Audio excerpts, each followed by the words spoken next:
Нов проблем и донесе изолацијата на јавните предпријатија од регионот. Речиси во сите општини, викендов е регистрирана енормна потрошувачка на вода, која во просек е за 1/3 поголема од вообичаената. Забележана енормна потрошувачка на вода која се движи од 60 до 65 литри во секунда.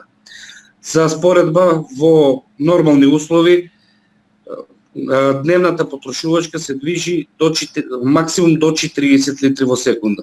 Значи, за време на овој викенд имаме зголемување од 20 до 25 литри во секунда. Наалармантна состојбата е во Кочани, каде потрошувачката достигна речиси 200 литри во секунда, што значи и опасност од недостиг и рестрикции. Градот ни е поделен на неколку зони, односно на 3 зони, ниска, средна и висока зона, доколку граѓаните од средна и од ниска зона ја злоупотребуваат водата, односно ја користат ненаменски, нерационално, делови од високата зона на град Кочани може да биде доведен во прашање со водоснабдување.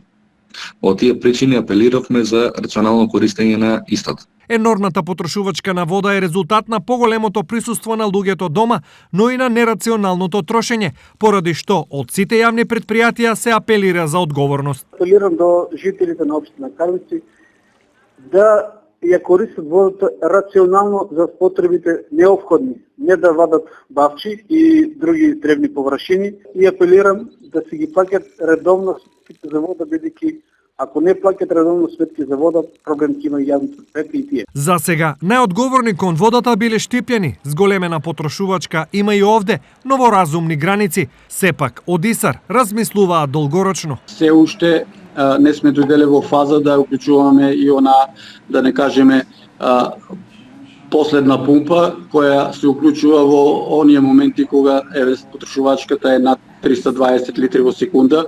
Значи моментално, како што реков, се троши во овие последни 2 дена 180 литри во секунда.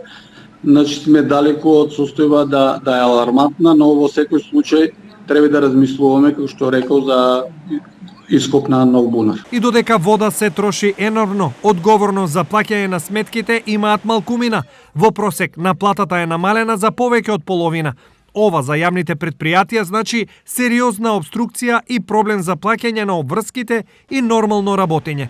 Од овие причини сите јавни предпријатија се едногласни во апелите. Граѓаните да намалат со трошењето, а да го зголемат плаќањето.